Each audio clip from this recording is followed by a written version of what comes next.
सुषमा जी।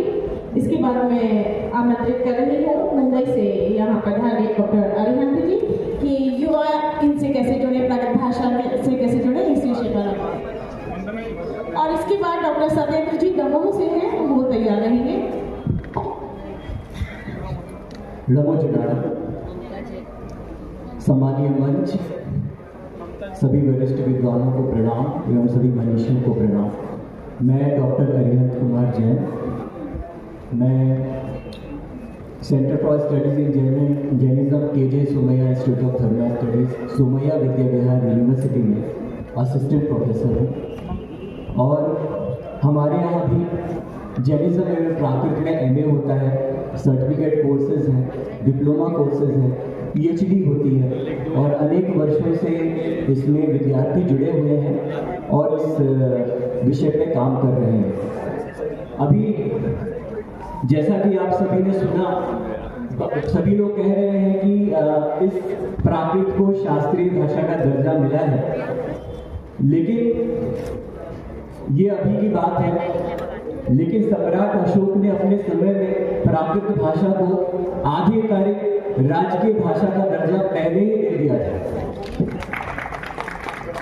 ये मोदी जी ने तो अभी किया, लेकिन सम्राट अशोक के समय से, क्योंकि उनका शिलालेख जो है वो इसके प्रमाण है, जो कि ब्राह्मी लिपि, खरोष्टी लिपि में अनेक जगहों पर हमें अशोक के शिलालेख मिलते हैं। तो इस तरह प्राकृत भाषा आज से शास्त्रीय भाषा नहीं है, अशोक के समय से है और अशोक के पहले से भी।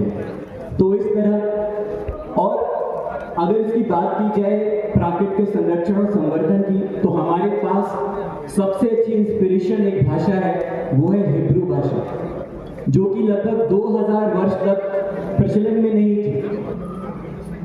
वो सिर्फ धार्मिक ग्रंथों की भाषाएं कहलाती थी, जैसा कि हमारी प्राकृत कहलाती है। लेकिन 2000 वर्ष के बाद आज वो इजराइल की राजकीय और आधिकारिक भाषा है। इससे ज्यादा इंस्पिरेशन की बात क्या हो सकती है। प्राकृत भाषा तो फिर भी अस्तित्व में है, हमारे आगमों में है, डिपार्टमेंट्स हैं, पढ़ाए जा रहे हैं, तो भी हम इसके लिए संघर्ष कर रहे हैं। और वो तो प्रचलन में भी नहीं थी, तो भी आज वो आधिकारिक भाषा के रूप में इजराइल की बनी हुई है। तो इससे हमें एक इंस्पिरेशन लेनी चाहिए हिब्रू भाषा से। दूसरी बात, मैंने इसको पढ़ा, एक बहुत अच्छा इनिशिएटिव है प्राकृत भाषा विकास फाउंडेशन का, और इसके उद्देश्य भी बहुत ही नोबल है। लेकिन इसमें एक और मैं एक चीज ऐड करना चाहूंगा और आप सभी से इससे अपील करना चाहूंगा, प्लीज, कि आप लोग अपनी जनगणना जब होती है तो हम जैन लिखवाते हैं उसमें, कि सरकार को पता चले कि जैन कितने हैं।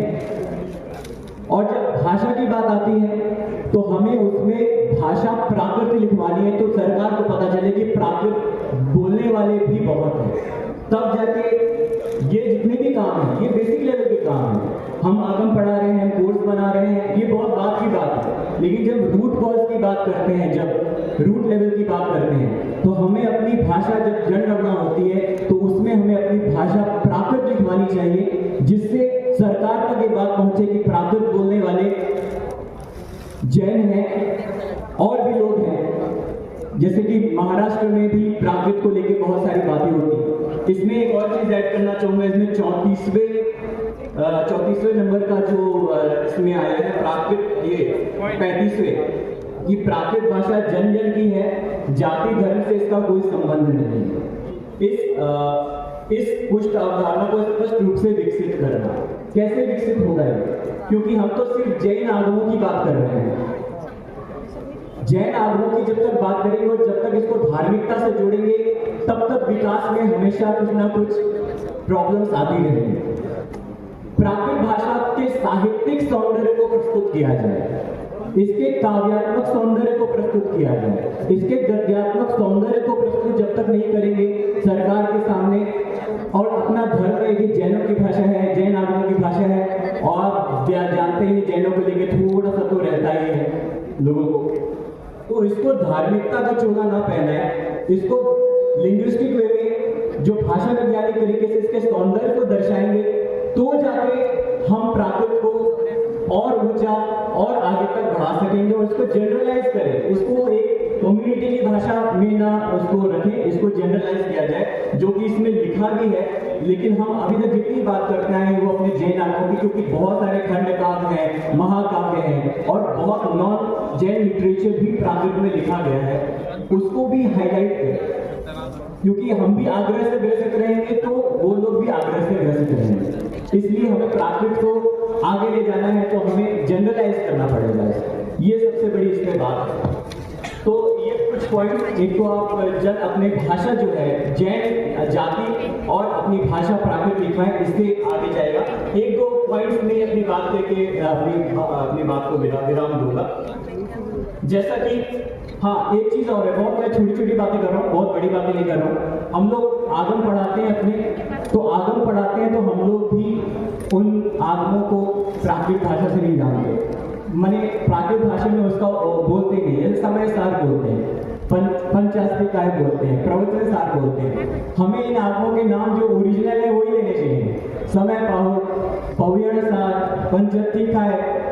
इस तरीके से हम छोटी छोटी चीजों से ही हम प्राकृत को आगे बढ़ा सकते हैं, क्योंकि एक एक स्टेप ही आगे बढ़ा जाता है। एक और बात इसमें ऐड करूंगा, क्योंकि मैं एक जैसे मैंने बताया कि मैं यहाँ हूँ और साथ ही में प्राकृत टाइम्स इंटरनेशनल न्यूज़लेटर जो कि मैं निकालता हूँ, लगभग 6 वर्षों से निकल रहा है, जो कि अंग्रेजी भाषा में है।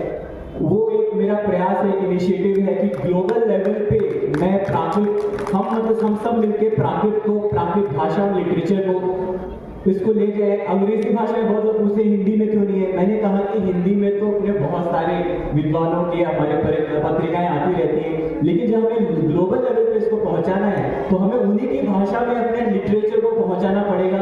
इतने सारे हमारे विद्वानों ने काम किया है, हमारे आचार्यों के कॉन्ट्रीब्यूशन से वो सारे इसमें लिखे होते हैं, सारी गतिविधियां लिखी होती हैं। और ये लगातार, और मुझे तब खुशी होती है जब विदेशों से, जो वहाँ के जो जितने भी बड़ी बड़ी यूनिवर्सिटीज हैं, रिसर्च सेंटर्स हैं और नॉन जैन जो स्कॉलर्स हैं वहाँ से जब रिस्पॉन्स मिलता है, मुझे ईमेल से आता है। और सबसे ज्यादा खुशी मुझे और तब होती है जब देखिए इसमें कितना छोटा छोटा लिखा हुआ है ना, तब भी मुझे उसमें से वो छोटी छोटी गलती बताते हैं, तब मुझे सबसे बड़ी सार्थकता नजर आती है कि अगर ये मैं निकाल रहा हूँ तो मुझे, और मैं ये बिना किसी संकोच के कहना चाहूंगा कि मुझे यहाँ से भारत से ज्यादा सपोर्ट, मतलब रिस्पॉन्स नहीं मिलता है, मुझे बाहर से ही रिस्पॉन्स ज्यादा मिलता है इसको लेकर। तीसरी बात है, आप सभी जानते हैं हमारे बड़े भाई साहब अनिकांत कुमार जी जैन, जो कि पागद भाषा करके जो पहली विश्व की प्राकृत भाषा में पत्रिका है, समाचार पत्र है, वो निकल लगभग 10 साल उसको हो चुके हैं। ये छोटे छोटे जो प्रयास हैं ये, और हमारे विद्वानों के द्वारा जो पूर्व जो विद्वान रह चुके हैं, वर्तमान विद्वान रह चुके हैं, इनके प्रयास, छोटे छोटे प्रयासों से ही आज एक शास्त्रीय भाषा का दर्जा उनके कान तक वो बात पहुंची है।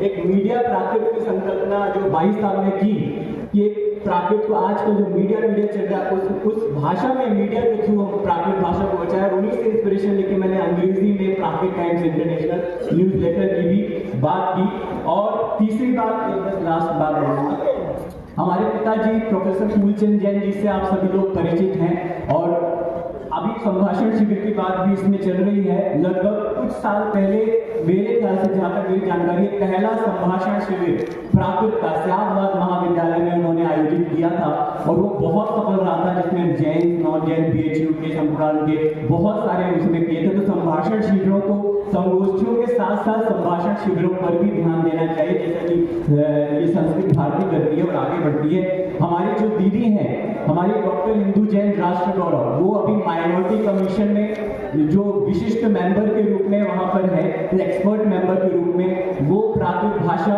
और उसके संवर्धन के लिए, प्राकृत एकेडमी के लिए वहां पे बात उठाती रहती हैं, हमेशा अपनी उसमें सुझाव देती रहती हैं। इवन जो माइनॉरिटी मिनिस्ट्री ऑफ माइनॉरिटी है, वहां पर भी अपनी बात पहुंचाती रहती हैं, वहां की सदस्य होने के नाते। तो इस तरह छोटी छोटी बातें जो हैं उसको हम अपनाकर प्राकृत भाषा के संरक्षण और संवर्धन में अपना योगदान दे सकेंगे। अभी तो हमें बहुत कुछ करना है, अभी कुछ भी नहीं किया है, और आप सभी से आशीर्वाद लेकर, आप सभी से गाइडेंस लेकर हमें बहुत कुछ करना है। आप सभी की आशीष की आवश्यकता है। धन्यवाद।